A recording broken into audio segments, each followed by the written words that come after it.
You need to optimize your time. You need to optimize your health. You need to optimize your fitness. You need to optimize your relationships. You need to optimize your business. You need to optimize your life.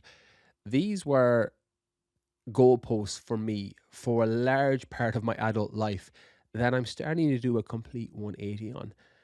I'm Brian Keane, four-time best-selling author, creator of The Circle, the online group mastermind for fitness pros, and business mentor, normally here to help you by deconstructing expert guests on all things health, fitness, and mindset, but keeping with the trend for 2026 and beyond, I'm recording more solo-style episodes. This is a press record and talk around why I stopped optimizing everything and how my life actually got better. And the promise for today's episode is that you'll start to question some of those behaviors, some of those stories, some of those narratives that might not be serving you any longer when it comes to high achievement, when it comes to high performance, when it comes to optimization, and confusing some of the goals that you've set for yourself and paying costs that you didn't plan to pay in the lead up of trying to achieve a target or try to achieve high performance.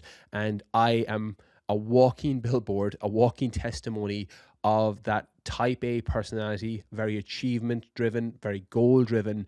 And what happens is the fuel source and the internal drivers for that can be really helpful up to a point. But like most things, they stop serving after a point. It's like your coat and your jacket in winter, really good when it's cold and wet outside, terrible in summer when it's 20 or 30 degrees. You need to know when to let go of things, when to take certain metaphorical or figurative clothing off because it's not helping you based on the current season, based on the current condition. In today's podcast, we are going to unpack all of that so that you're able to optimize your life in the right way and not pay the hidden costs that you didn't plan to pay when you were setting the big goals for yourself initially. I've been calling this the optimization trap for me. And if we reverse back and go into our DeLorean, go into our time machine, back 10, 15 years ago, in my mid 20s, 25, 26, 27, all the way up to probably 32, 33, optimization was the word for me. It was a buzzword. It was a word I came back to over and over and over again. If I was reading books, I was reading books on how to optimize book reading. Not even a joke. I've got several books in my library. So some of you can see it behind me here if you're watching on YouTube, of how to read a book, how to speed read, how to get the messages from the book faster. That was a representation for how I approached everything. My training was, how do I optimize my training? How do I get the biggest bang for my buck with the least amount of effort? And that style of thinking is actually really useful up until a point, but I will discuss when it starts to break down and how to look out for those canary in the coal mines, yellow flags, signals that your body is actually pushed beyond what it needs to do. Same with nutrition. When I would prep for bodybuilding shows, fitness model shows back in 2014, 2015, it was all about, okay, what's the maximum amount of calories I can eat that still allow me to get to the gym twice a day, that still allow me to lose body fat and put on muscle. And I would fine tune macronutrients, fine tune calorie intakes to the number so that I was able to quote unquote optimize my performance for when I stepped on stage or when I was doing a photo shoot for a magazine, etc. And that ended up becoming what I call man with a hammer syndrome. To the man with a hammer, the whole world looks like a nail. It's a quote from the Bible. And I ended up putting that framework on everything. How do I optimize my business? How do I optimize my relationships? How do I optimize everything that's going on in my life? And what had happened, what I didn't understand at the time, was I had created my own prison, a self imposed prison, through trying to make sure everything was optimal. And one of the turning points for this was when I started to write Rewire Your Mindset, my second book, because that got me very reflective on my processes for how I was going for ultra marathon races and training for those, how I was trying to balance out my relationship with my daughter, particularly. Holly was and still is the most important person to me, but becoming a dad, and anyone listening to this as a father or mother, you know that things shift normally in that period and season of life because it's not just about you anymore. So it's as if the world is the same on the outside, but for you internally, it's done a complete flip, not sometimes a complete 180. And what I started to see was there's a perfection myth of, right, I can be a 10 out of 10 in everything. And I spoke in Rewire Your Mindset about breaking life into four quadrants: health, wealth, love, and fulfillment, and then honestly ranking those on a 1 out of 10 scale. You can actually do this straight through the website, briankeenfitness.com. You've got that health, wealth, love, and fulfillment. It's free as a downloadable PDF straight through the website. You don't even have to read or buy the book. And what it does is it gets you to question, how am I doing in these different quadrants of life? your health, your physical health, your mental health, your emotional health. How am I on a 1 to 10 scale? Your wealth, your bank account, your finances, your stress levels around money, which isn't to be underplayed. I'm in a very fortunate position now based on the businesses that I've created, the investments I've made. But I remember what it was like to have no money, what it was like to have way too much month at the end of the money, where like I have to decide, am I going to eat today or am I going to take public transport? I remember what it was like during that period of life, living in London, working as a teacher, coming towards the back end of the month, 3 to 4 days away from pay, and going, well, okay, I can't eat because I have no money. I just have to scrounge whatever's left or what my roommates will give me if I want to take public transport to work. Or I will walk to work or I'll cycle to work and I get to eat food. That was the decisions, and that causes a lot of stress, the cortisol in your body, the emotional stress, the self-confidence issue that can come with feeling like you're always trying to get ahead and always trying to just maintain. That was something that became a key metric for me in terms of reducing a lot of the stress. There's a great line by Naval Ravikant that money doesn't solve all your problems, but it solves all your money problems. And that's true. You're not worried about bills. You're not checking prices of things. You're not worried, can you afford to go on this holiday? Can you afford to buy this thing? Those problems go away. It doesn't fix your physical health, doesn't fix your anxiety, doesn't fix your relationships, but it does fix your money problems. So having a way to quantify the measurements is important. Then you've got your love, your relationships, your son, daughter, husband, wife, boyfriend, girlfriend, your family, your friends. How are you doing on a 1 out of 10 scale in that? And what would happen to me regularly, and the reason I ended up creating these 4 quadrants, was I would get very out of balance in one, but normally at the cost of something else. So when I would try and optimize training, when I would try and optimize nutrition, it normally came at the cost of that love quadrant. I wasn't meeting family members. I wasn't going out on dates when I was single. I wasn't as present with my daughter as I'd like to be because I was so tired and fatigued. So what was happening was there was an inverse correlation between one quadrant getting higher, i.e. health being, 8, 9 or 10 if I was doing it purely on a body composition side, but love quadrant was 1, 2 because I wasn't filling that cup up figuratively. And then you've got your fulfillment, which is the things that make you jump out of bed every morning. I wrote in the last book, Rewriting Your Story, I think it's habit 6, the 7 habits to help you rewrite your story, take control of your life in terms of empowerment. And number 6 was have a reason to jump out of bed every morning. That's your fulfillment. What's the thing that lights you up? Is it your work? Is it your career? Is it the challenges you set for yourself? Is it the goals you set for yourself? Something that makes you jump out of bed every morning. And some of you will connect more with this than others. Anyone that struggled with mental health, I had a history of anxiety, depression in my early life, where getting out of bed was a struggle. And when you have that as a contrast point, and sometimes it can be acute depression, breakup, divorce, job loss, death of a loved one, things that keep you kind of acutely depressed, where you're just like, what's the point? Why am I even getting out of bed this morning? That is such a strong contrast when you come out the other side. David Kessler, one of the leading grief experts in the world, who's been on this podcast, I'll link it in the description below, talks about the buffaloes in the storm, that with grief in particular, and that can be grief of a breakup, grief of a death of a loved one, grief of a job loss. Grief shows up in lots of different forms and has no timeline for people. But what he explored was the buffaloes in the storm, that buffaloes tend to go head on into a storm so that they're in it more intensely for a shorter period of time, but they're out of it quicker. And grief and struggling with mental health can be a lot like that, where you have to decide, I'm going to choose my suffering. I'm depressed because of X, Y, or Z. Sometimes it's physiological. I'm not an expert on this. I'm only speaking firsthand experience, focus group of 1 from my experience. It can be physiological. Some of mine was gut related. Some of mine was earlier life trauma manifesting itself into the current realm as an adult. Some of it was just making bad choices. Some of it was further in life, bad breakups where you didn't know if you were coming or going, or death of loved ones where everything just felt like the world was rocked from under you. So your emotional health, your mental health, all that can be affected by so many different things. But having a contrast point of when times were difficult, that's really what allows you to see everything that is more positive in your life right now, because you remember what it was like to feel horrible during this period. And that's when I started to kind of build out the philosophy of choosing your suffering, something I've spoken about in both books, Rewire Your Mindset and Rewriting Your Story. Choosing your suffering, that if you're anxious and have mental health issues, going to the gym working out, going for a run, going for a cold plunge, going to the sauna, those things can be really uncomfortable, especially in the early stages if you're new to it. But what happens is you're choosing a different type of discomfort that not only physiologically helps you manage your cortisol, your stress, it can give you the norepinephrine, particularly if you're training or with cold exposure, or the endorphin release from running and training.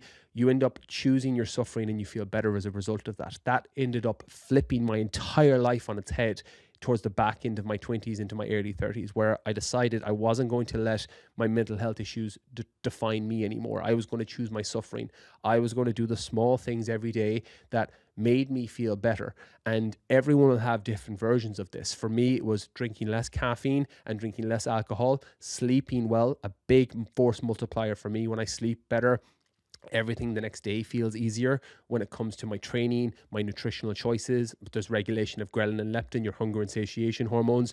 Your output, your attention tends to be higher. I have really bad ADHD, so sleep is a big thing for me. If I've had a poor night's sleep, my focus is atrocious the next day. I'm like a squirrel running after a load of nuts. So I'm so mindful of staying on top of that and filling up my own cup.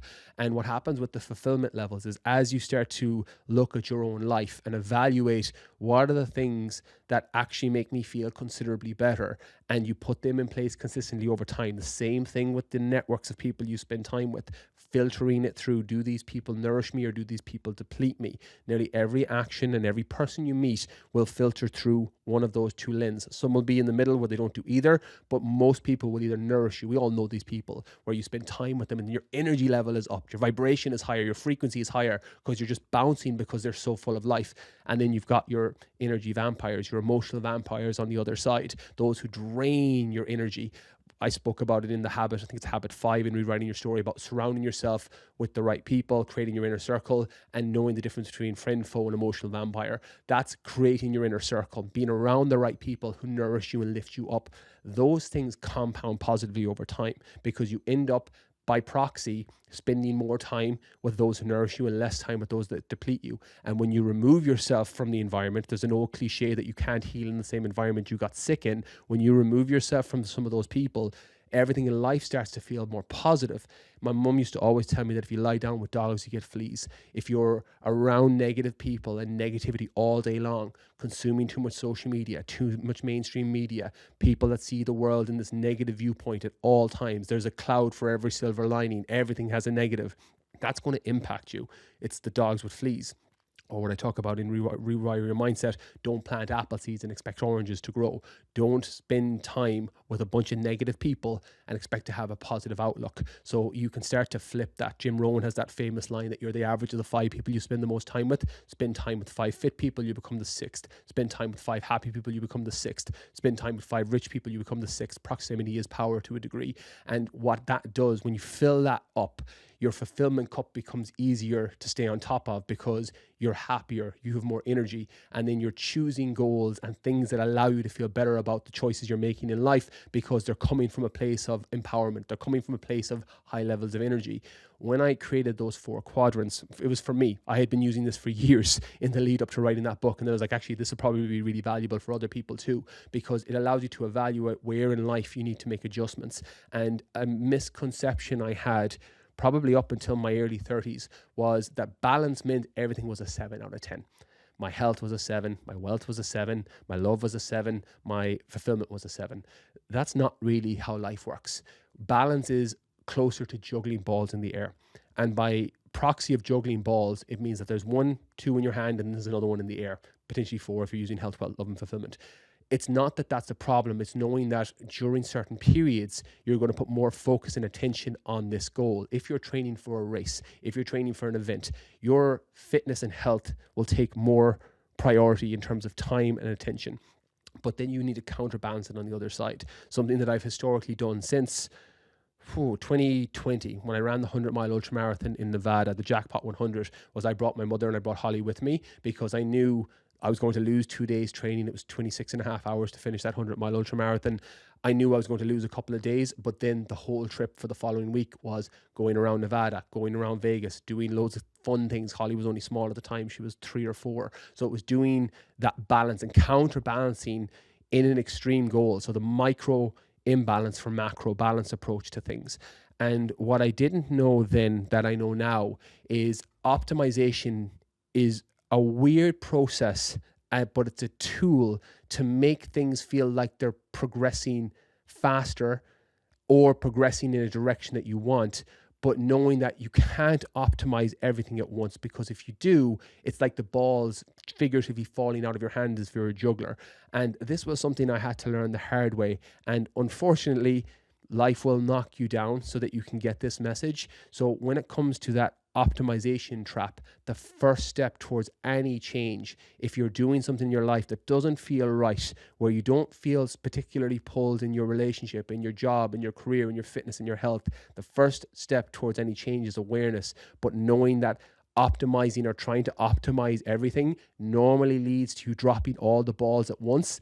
That's a very important understanding and concept to even grasp before I move on to the next bit, which is a little bit more uncomfortable because it shows and explores when this happened to me, where all the figurative balls dropped.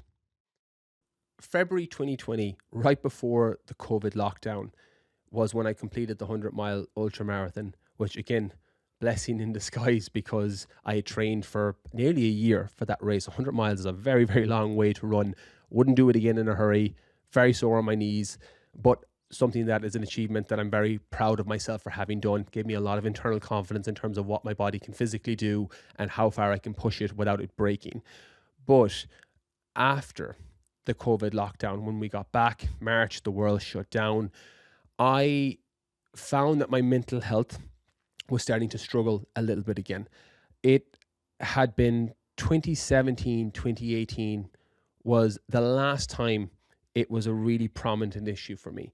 I had my last anxiety attack in 2015, which is horrible for anyone who's ever had an anxiety attack or a panic attack where you can't breathe. You have so much overwhelm. Your nervous system is so dysregulated that you literally can't breathe. It's a horrible experience. And you're not sure if you're having a heart attack. You're not sure if you're having an asthma attack, even if you're not asthmatic. It's just a weird feeling and sensation from your body. And I've only had a handful of them, but 2015 was my last one. By 2016, I'd started to get my life in order. Like I mentioned, I stopped drinking as much caffeine and stimulants. I stopped drinking the amount of alcohol I was drinking. I started to learn to balance out my life and quadrants a little bit better, which helped regulate everything through my nervous system. But during the early lockdown in 2020, a lot of that went away and all my anxiety started to ramp back up again. And because of that, I did what I recommend people do is come back to your acronym for win. How can I win? What's important now?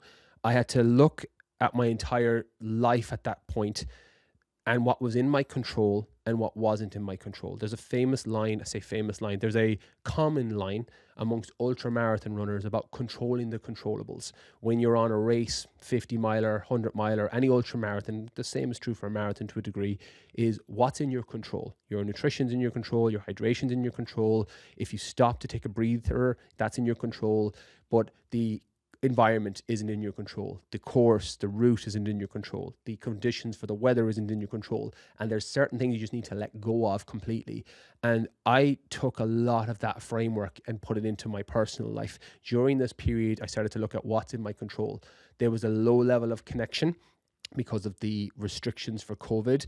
And I understood then, knowing in 2026, connection for me is a massive part of my mental health. And when I've had Johan Hari on the podcast multiple times, Johan's a friend now. Johan is the author of Lost Connections, one of my favorite books. So the hidden reasons of anxiety and depression in the Western world. I'm paraphrasing the subtitle, but it's something similar to that. Johan's been on the podcast 3 times talking about his 3 books, Lost Connections, Stolen Focus, and his recent book on Ozempic. But that first podcast and that first time reading his book made me draw the link between mental health and my struggles with that and connection with people, connection with my friends, connection with my family, connection with my daughter, connection with partners if I was going out with someone at the time. When that got removed in COVID, it highlighted that I wasn't as far ahead on my journey as I thought I was. And that's what happens sometimes in life. You think you're doing really well, and then boom, something hits you from left field. Life figuratively clocks you on the side of the head and makes you think like, oh, what just fucking happened?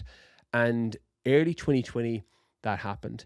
Fast forward to 2023, when I had a breakup with somebody that I was engaged to, the same mental resilience and self-confidence I thought I had been building for 5-6 years got pulled away from me in an instant and made me reevaluate and question everything. And those 2 periods is when all my figurative balls dropped. Everything dropped.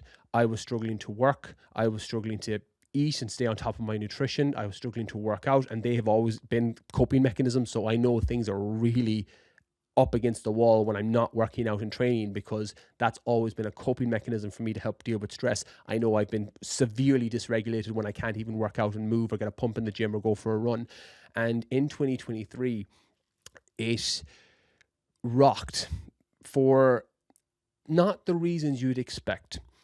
And what happened to me during 2020, 2021, 2022, coming into 2023, was I was trying to optimize everything in life. I was optimizing my business and it was doing really well. I had and still have one of the top podcasts in the world in terms of top 0.5% in terms of global rank. I have multiple best-selling books. I have a very successful business that impacts people in a very meaningful way. And I had and was optimizing that. I was training and I was in really good condition at the time in the lead up to an ultramarathon in Kyrgyzstan. Some of you will be familiar with that podcast. It was supposed to be 230 kilometers across the Tian Shan, running from Kyrgyzstan towards China. And I ended up picking up a parasite when I arrived and was the sickest I ever was. I lost 6 or 7 kilos in a few days because I was so violently sick. And that race didn't even get to the start line. I had gone on a hike, the most horrible experience of my life to date, a hike to acclimatize to the altitude with the other runners that were there. And I was getting sick and every orifice on the whole route. I had to be put into a quarantine tent at the top of the mountain. I had to be brought down by a doctor the next day. And I was just in absolute agony and bits.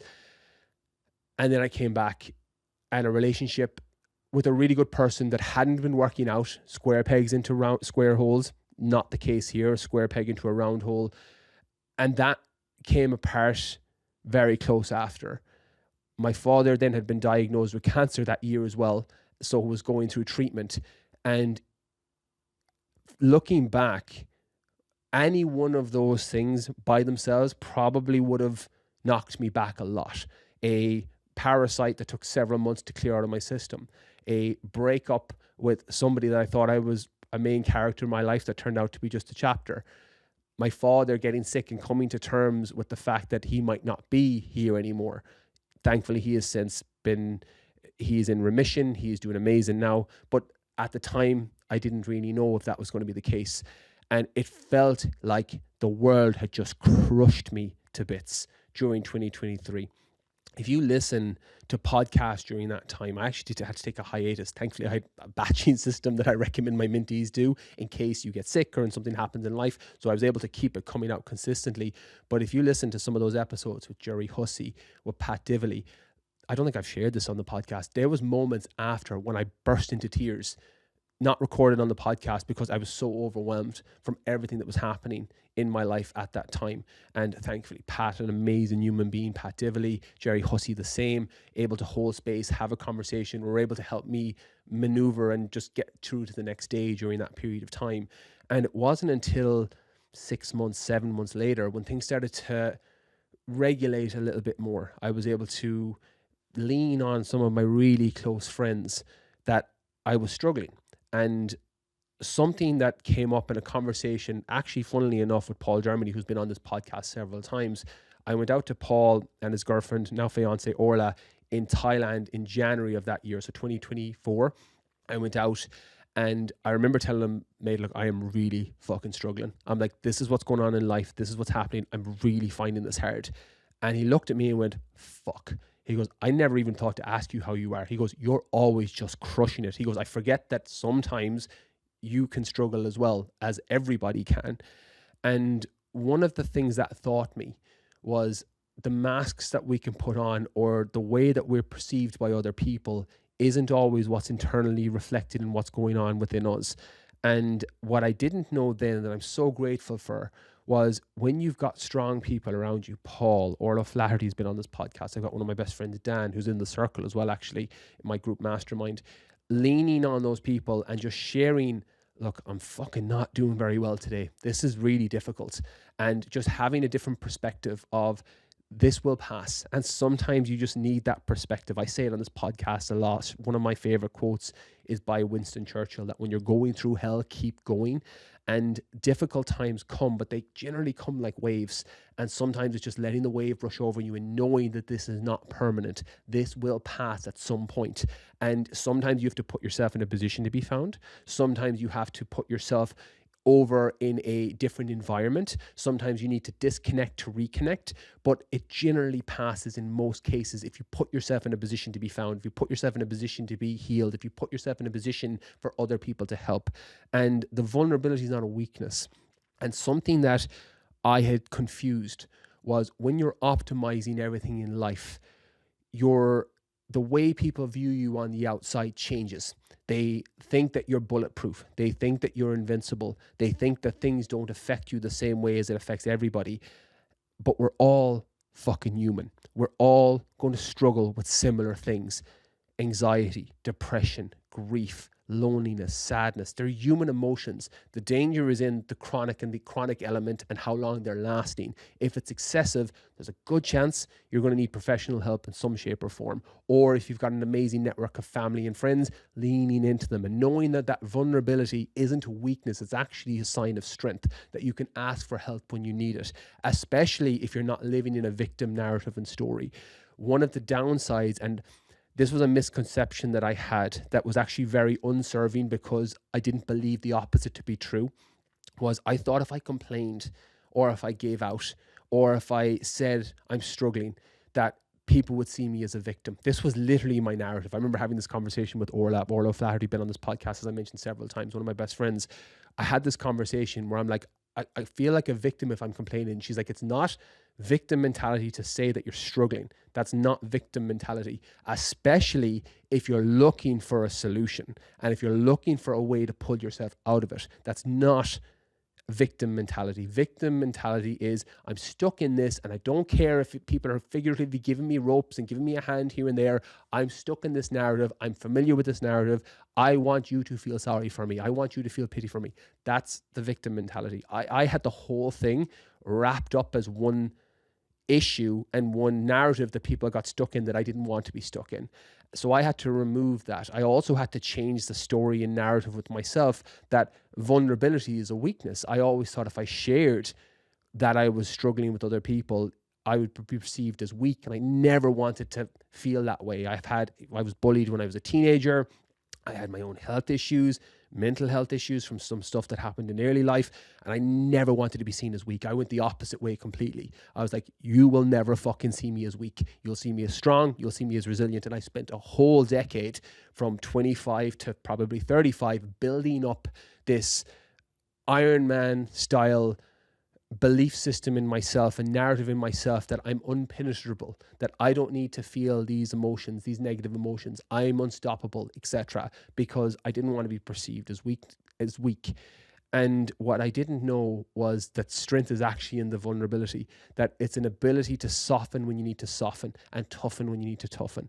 In Rewriting Your Story, I spoke about the two tools, tough love and self-compassion. And it's not about being over-indexed on one or the other. It's about using the right tool at the right time. It's like hanging a picture on a wall. You can use a normal hammer to hammer it in, or you can get a sledgehammer. One is going to hammer it in perfectly. The other is going to make a fucking shit of your wall. It's the tool that will still do the same job, just one does it better. Self-compassion and tough love are similar. If you're on a ultra marathon, if you're on a marathon, if you're on a run for 10K, there's no point at 6K going, well done for your 6K. That's enough. Go home, go have a shower, get some food. When you said you were going to do 10K, that's when you need your tough love to kick in. That's when you need your internal dialogue to be, keep fucking going. There's 4K left. You're not done yet. Left foot, right foot, left foot, right foot. When I was going through the Arctic, I spoke about this in the opening section of Rewire Your Mindset. And I've spoken about it in the episode on the podcast on, I think it's 213, running 230 kilometers through the Arctic. My Achilles tore 86 kilometers from the end. And my internal dialogue at the time was, one, capping the downside. Something I've spoken about on my business podcast is when you're doing risk analysis, it's risk assessment 101, is asking what's the upside, what's the downside, and can I manage the downside? When my Achilles tore, I was in this indigenous Sami tribe tent with the reindeer tribe from the Arctic who would put holes in the ice so that they could put a kettle and give you hot water that you would have in thermal flasks so that you didn't get dehydrated running through the Arctic. And I was in this tent with a medic who was looking at my ankle and looking at my Achilles and was like, you've got a grade 3 tear. She was like, your next step is a rupture. And I was so dazed at this point, like my eyelids had completely frozen over because I was moving so slow into this tent when my Achilles tore. I looked like something out of a horror movie, and I just had icicles on my eyelids. I was frozen from moving so slowly. I was in so much pain from my Achilles. And I said, okay, what happens if it ruptures? She goes, well, if it ruptures, we're not going to let you die. There is an airplane there is ski machines or ski, what do you call them? Ski machines? That'll come to me as soon as we finish this podcast. The ski things. They're like, we will pick you up and we'll bring you to a hospital. I said, okay, perfect. I said, strap it up. I'll take some painkillers and we'll go and we'll see what happens. That was a risk assessment. The upside was I've been training for this race for a year. I don't want to stop. I did that internal dialogue on pain is temporary. Eventually it will go away. And at some point my Achilles won't be torn. But if I stop this race right now, I'm likely not going to come back to do it. And it will haunt me forever. The downside was, okay, my Achilles could rupture. Can I handle the downside? I'm more than likely going to be rescued. It'll put me out for probably an extra 6 months, put me out for 6 months anyway. It'll probably put me out for up to a year. I can manage that downside. The risk outweighs the negatives. The cost outweighs the benefits. And you can do lots of scenarios with that when it comes to relationships, when it comes to fitness goals, when it comes to business goals. What's your cost benefit analysis? What's the upside? What's the downside? Can you handle the downside? The example I gave in the last book was, potentially meeting your future partner. You might be embarrassed to go ask for that date. You might be embarrassed to go up to that person you're attracted to. But the upside is you might meet the future love of your life. The downside is you'll feel embarrassed temporarily. Can you handle the downside? That's a disproportionate benefit when you do that thought experiment in your head and you do the forward projection of the scenarios that may happen. And you can run a lot of things through this filter. And what happened during that period and during that time was I had to flip it and I had to ask myself, how do I keep this tough love mindset and make it work for me? In the Arctic, that's what I did. But similar to this quote I gave earlier to the man with the hammer, the whole world looks like a nail, that became my default operating system for everything. Anytime I didn't hit a business target, a financial target, a sales target, anytime I wasn't fully present with Holly or my daughter, or my daughter, she's my daughter, or with loved ones, I would just hammer myself figuratively and be like, for fuck's sake. I was like, why can't you concentrate? Why aren't you being present? Why didn't you hit that sales target? And what I didn't know then was I was using the wrong tool. I was using a figurative sledgehammer to hang in a picture. That's where self-compassion comes in. Okay, I wasn't as present with my loved ones as I'd like to be today. I wasn't as tuned in with my sales process to serve people in a meaningful way, or I was focusing on the wrong target. I was thinking about the revenue versus actually serving somebody in a meaningful way. My focus wasn't where it needed to be. That's where you use self-compassion. That's where you use the alternative tool that's more beneficial in that moment in time. And as you start to move through life, you start to see that different tools do different jobs. And optimization is about, when do I back off? When do I use the right tool? And when you try and do everything, a lot of it can fall apart. And during that period in 2023, I was trying to optimize my business. I was optimizing my fitness for that run in Kyrgyzstan. I was optimizing my relationship. What I didn't know then, particularly with romantic relationships, is your 100% is still only 50%. Probably the same thing is true with friendships. The same thing is true with your kids. Even if you're giving 100%, that's still only 50%. You're only half of that equation. And I thought I could optimize my relationship the same way as I optimized everything else during that time. It was actually a beautiful lesson to get coming out of that. The nuggets of gold that you can get from either unprocessed grief, unprocessed trauma, unprocessed experiences where you didn't really know if you were coming or going. There's nuggets of gold during those difficult times. And I remember a mentor said to me once, and it was so true, that you learn very little from success. All your lessons will come from failure. And although you can get self-confidence, self-belief from success, your lessons, when you can rewire failure as feedback, are so important when it comes to anything you're doing. Every failed diet is feedback on what not to do. Every failed mentorship is feedback on what coaches to not work with. Every failed coach that you've worked with, personal training, nutrition, is feedback on someone who's not a fit for you. Every failed launch, every failed experience with business is feedback that you got something off and you're recalibrating. When you think about your GPS in your car, when you go the wrong direction, it never tells you you've gone wrong. It says recalibrating your journey. And that's what life is like. It's not that you've gone wrong. You just need to recalibrate. You went in the wrong direction temporarily, and now you need to bring it back, like a car metaphorically driving down the wrong road with the GPS going recalibrating. Now you're just recalibrating with life. And during 2023, that optimization of a relationship didn't work. When I started to understand, and I'm in a very good relationship now with an amazing person. I think I'm very fortunate with actually everyone that's in my life when it comes to my friend group, etc.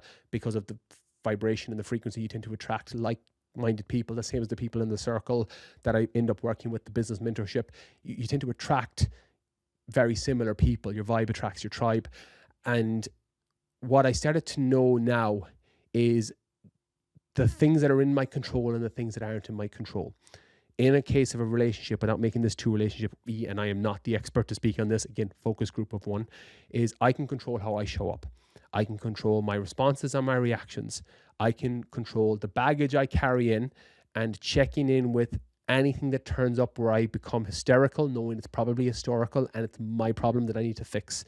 I can't control other people. I can't control if I've triggered or activated them by accident. I can't control how they respond and show up.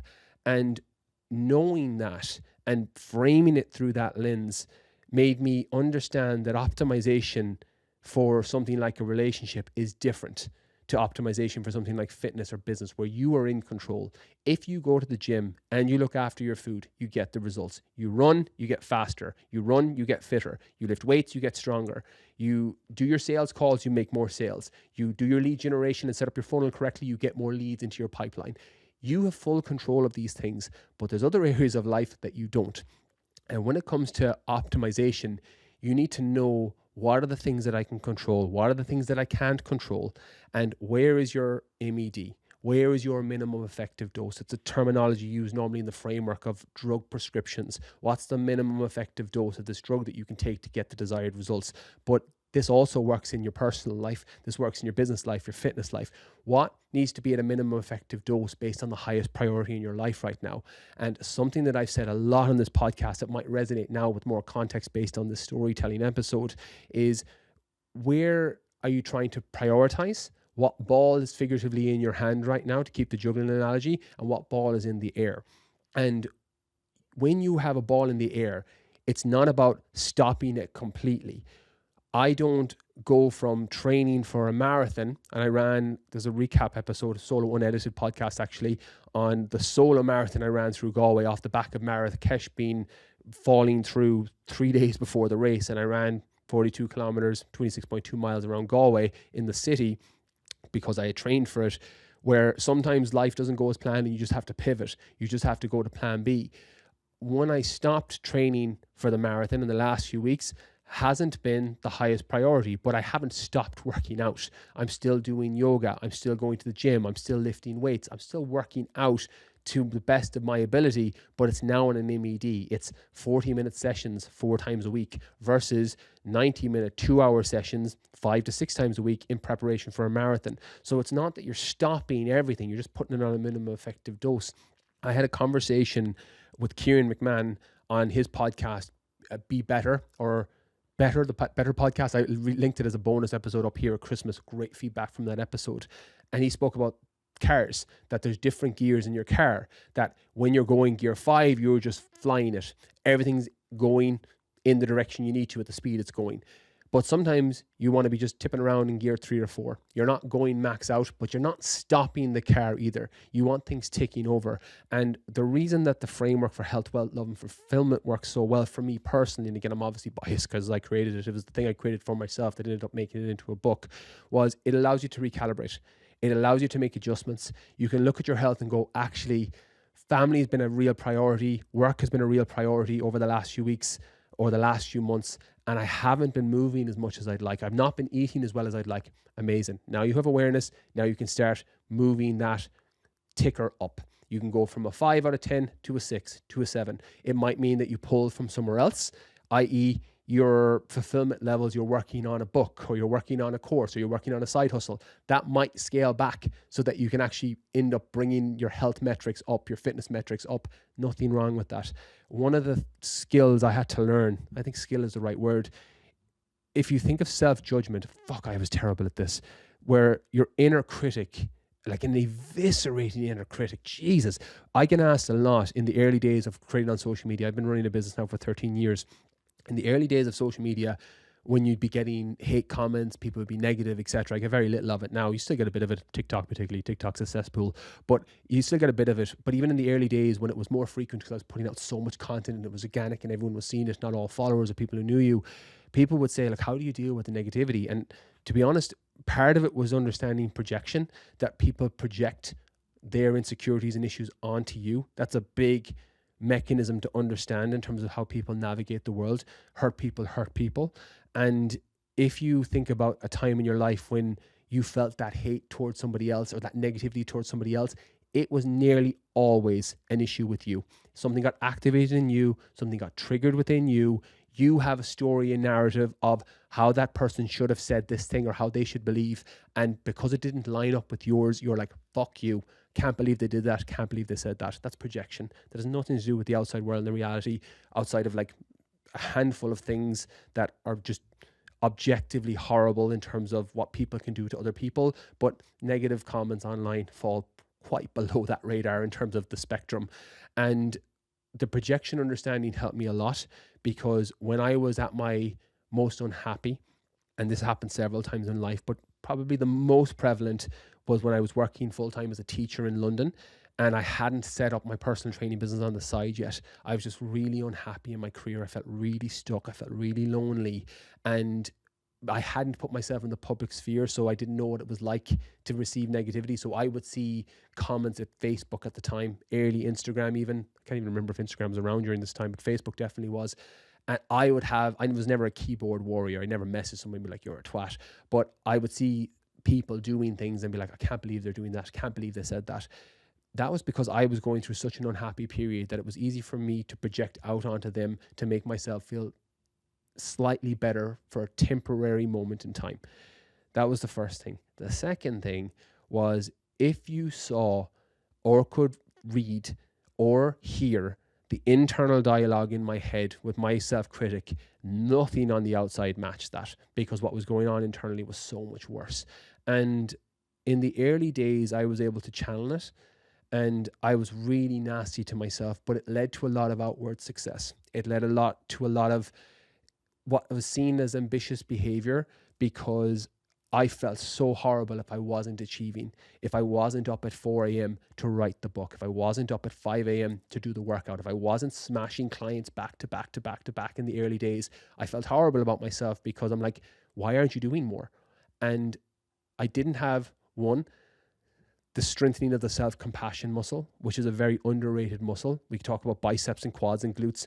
Your self-compassion muscle is probably one of your most underrated muscles that you can use.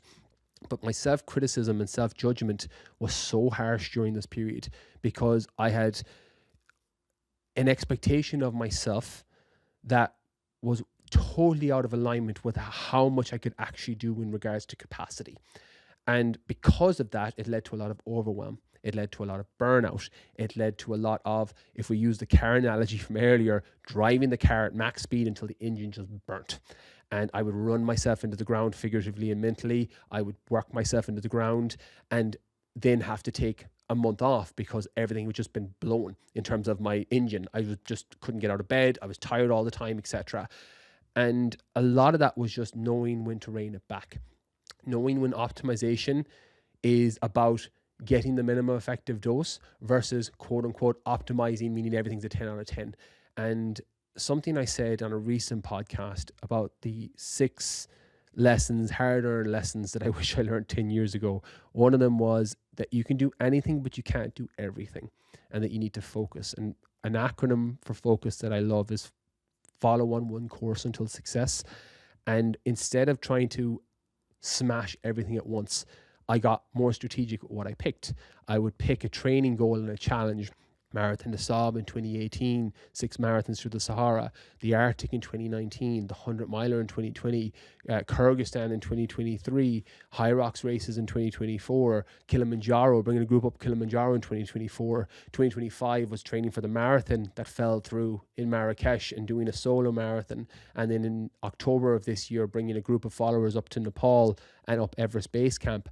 I started to pick things, but split them through the year so that I had anchor points that I could switch focus and not be training at an 11 out of 10 all year round, blowing out my nervous system.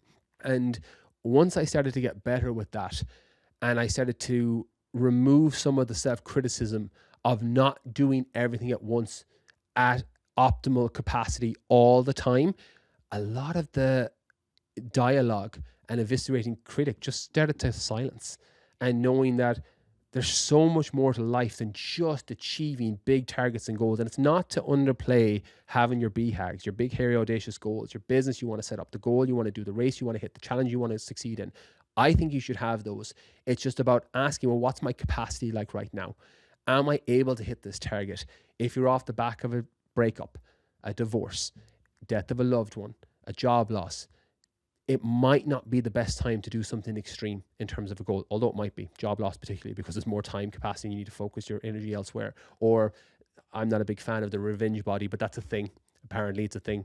It's not a thing for me, but revenge body is a thing when you get off the back of a breakup. Whatever gets you out of that depression state into a higher frequency state, it's going to be valuable. But just make sure that you don't miss out on the lessons and unpacking what actually can help you with the relationship moving forward. Because what happens, from my experience, again, focus group of 1, is if you don't do the work, you just attract the same type of person again, and then you just get a problem that actually should have been solved several years ago, but you never unpacked the difficulties in the breakup, you never unpacked the difficulties of the uncomfortable emotions that broke up, and you just got under someone to get over someone, or you went for a revenge body and you just ignored all these beautiful lessons that were there. Again, focus group of 1, that will land with some, not with others.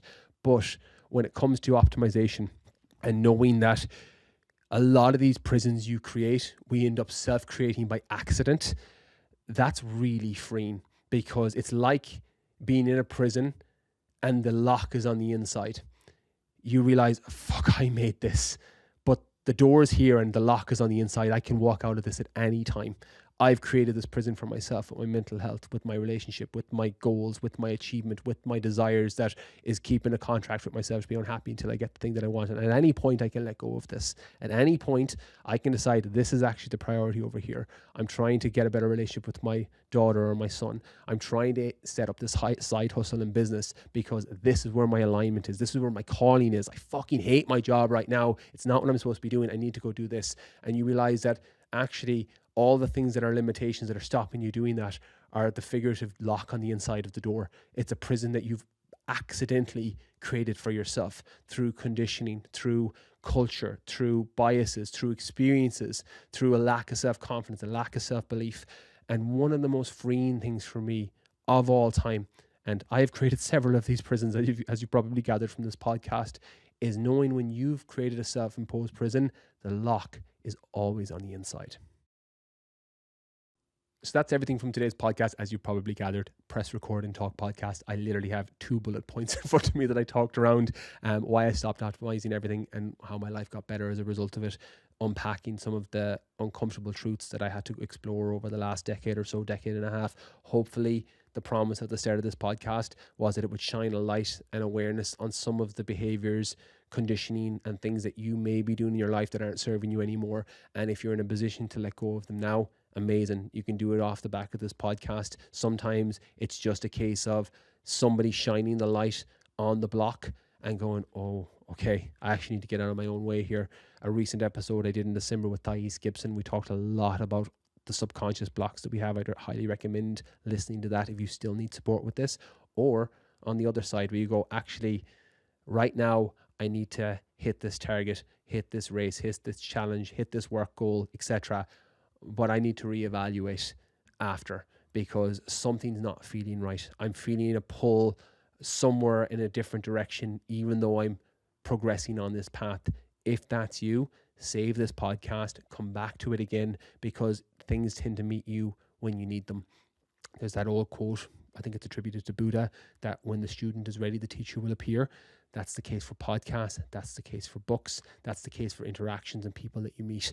And once you're open to it, again, reminding yourself that when you're not feeling right and something is off, particularly in your gut, your second brain, something feels off, it doesn't mean that you're stuck.